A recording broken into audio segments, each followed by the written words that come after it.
Howdy. This is my studio. So, my name is Noah Trissell. I'm 28 years old. Excuse me. I wanted to make this video because I enjoy videos like this when I'm working, driving, and I think this needs to be talked about. I grew up as a Jehovah's Witness, and it was the best life ever. No, I really think like just these videos bring a sense of community, and I think there's a lot of people that are scared and want a sense of community like myself, but just aren't talking. So here we go. I was raised a Jehovah's Witness. I grew up in a small town, and I had a decent childhood as far from ages like, I don't know, what's decent? Man, I don't know if I'm ready for this. All right, we'll keep going. I had a couple of really core young brother friends. We were all pretty tight until about middle school, where, you know, we started having actual problems such as puberty and girls, and that's about it. That's all it takes. Yeah. So I would say it wasn't my parents. I love them both dearly, and I truly believe they did the best that they could. They were super young when they had me. So I think around 20 years old, both of them. My mom was 18, I think. Dad was 20, something like that. And, you know, I grew up in a congregation where it was very strict. Just I just remember a lot of very straight faces, an occasional chuckle where everyone was supposed to chuckle, kind of a feeling. And yeah, you knew, don't step out of line because that's the end of the world. And I think from a very young age, I developed a sense of having to look a certain way in order to feel accepted and feel that love would continue to be shown to me. And my parents grew up thinking this was normal because they thought they found the truth, you know? And they bought it heavily. And this really affected my relationship with my family, my grandparents, and I remember from a very young age, one of my core memories, which I'll never forget to this day. I think I was like 3 to 4 years old, and my grandparents, Nana and Grandpa, they took me to this place.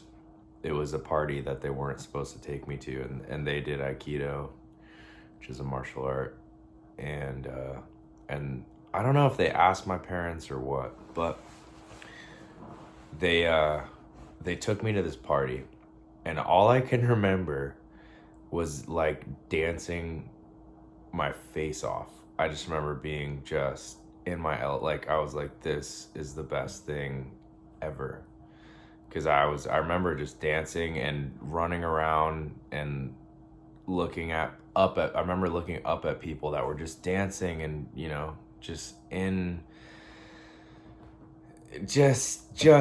loose and enjoying music and each other. And I remember just thinking like, this is the state of euphoria. Like, it was amazing. And then I remember something, I don't remember how it was said, or obviously I was really young. But I remember my dad being super angry that my grandparents took me to this thing, and probably my mom too. But I just didn't understand why. I was like, why in the hell are you so mad that I experienced this awesome thing, you know? It was literally probably the funnest I've ever had up to that point in my life. And I remember my dad just being pissed and really upset with my grandparents for taking me. And I think from that point on, I always, like, there was this complex of like, my grandparents are trying to corrupt me, you know. They're trying to, you know, they're trying to show you things, or put you around people that'll influence you in Satan's world, you know. And that's where that whole Satan's world started to come in. And they instilled a ton of fear in me about my grandparents, because they had, you know, statues of Buddha at their house, or things that to Jehovah's Witnesses were viewed as, I guess you could say, pagan, basically non-Christian, therefore making it under the umbrella category of satanic, because it's some other religious representation that was not Christianity, or more importantly, not Jehovah's Witness. So therefore it's Satan's material, you could say.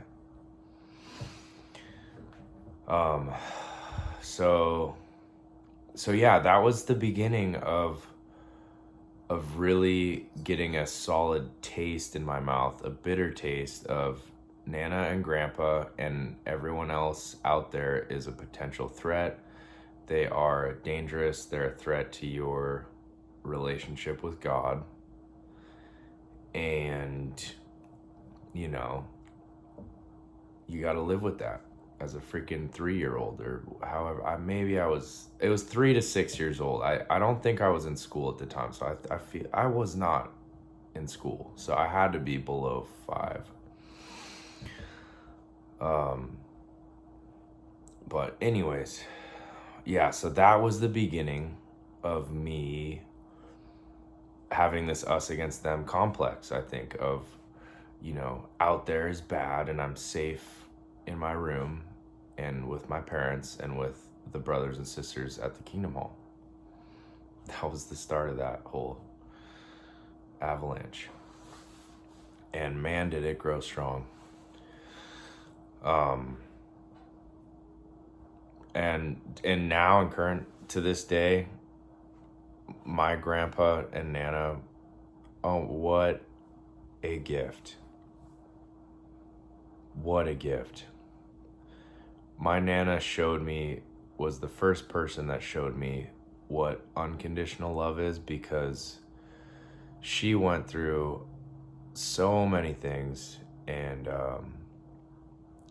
I mean, she was abused by her father and that kind of shit.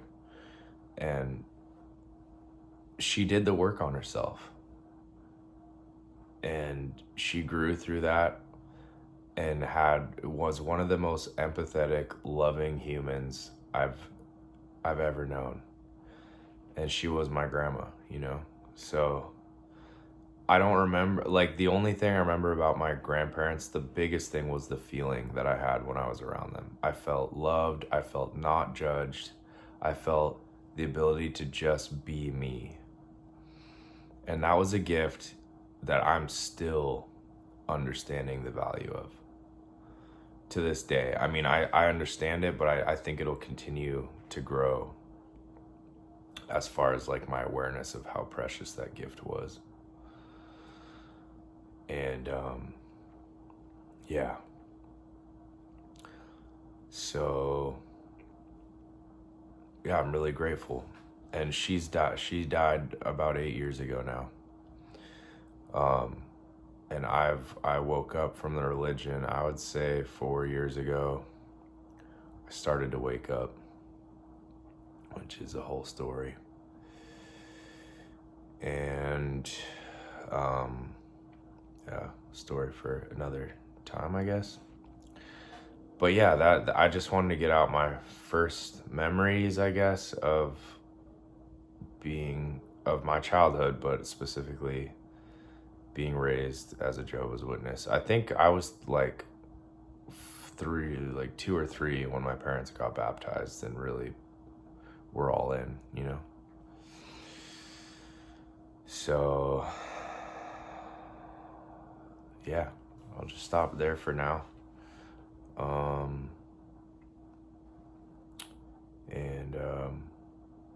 Yeah, hopefully I'll just keep going and you guys will resonate, potentially. Yeah. Currently I'm working on a lot of inner child work and trying to reconnect with that little kid that was just wanted to have fun and just wanted to look around, you know, at like people at that party dancing. And you know, I remember colors. I remember like I just remember lights and good music. I mean, just where you'd want to jump around, you know? I mean, it doesn't take much. I feel like any beat, a 2, 3-year-old will start kind of moving because they're just like, yeah, man. But,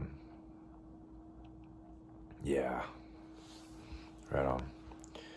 Alrighty. That's good for now.